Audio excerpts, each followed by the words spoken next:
Apollo 1, of course, January 27th, 1967, horrible tragedy when a flash fire occurred in the command module, killing what we always thought then, John, were those three astronauts, Gus Grissom and Ed White and Roger Chaffee. But you say there was a fourth. Was he...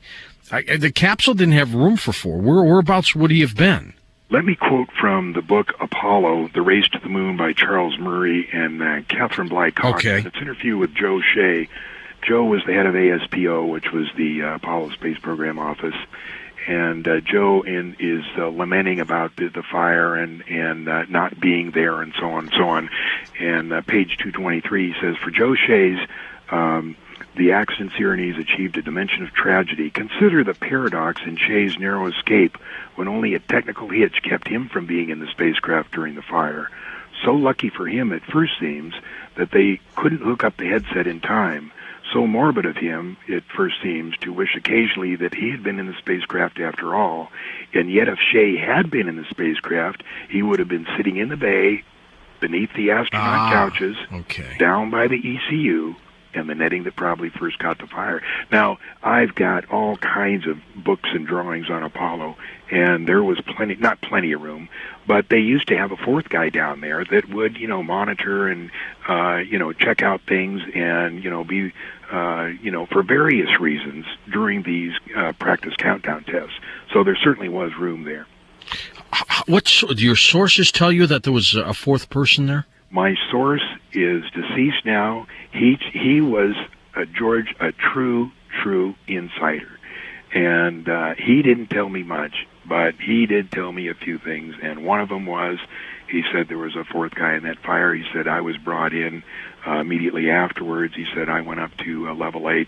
And he said the National Security Agency had cordoned off the area right after the fire, and they spent 45 minutes removing that body. And then they let NASA go in there and remove the rest of the bodies.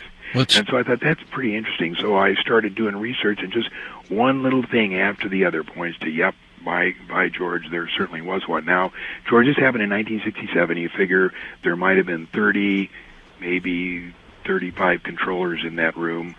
They were all between maybe 25 and 35 years old, maybe some older.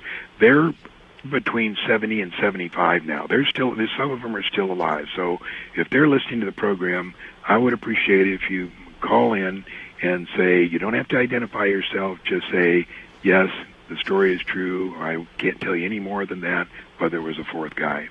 And if they want to do this, they can give me the first letter of the last name of the guy, which I know, and of course I'm not going to reveal it, but if they'll just give me the first letter of the last name of the guy, then we'll know that guy was there.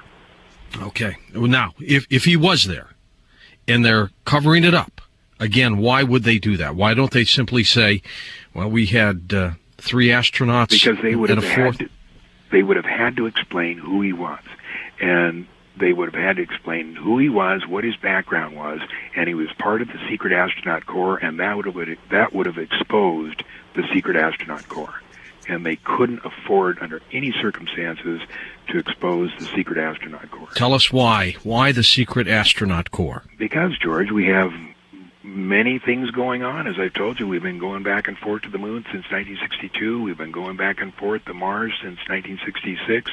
We have programs going on that are unbelievable. All the rest of the stuff is cover-up. The shuttle, all this stuff is just, it's cover-up for what is really going on. And as hard as that is to believe, I'm hoping that someday, you're going to find out this is true. I want to get your thoughts on that, John, when we come back at the top of the hour about what really is going on. He's got some incredible things to say. Also believes that the planets in this solar system inhabited by beings much like us. We'll get John Lear's take on that as well. John doesn't have a website, so I do not have one for you to go and take a look at. He does not have a book to sell. He doesn't have anything to sell here. He's just here to talk about some of the things that he knows that we are sharing with you tonight on Coast to Coast AM.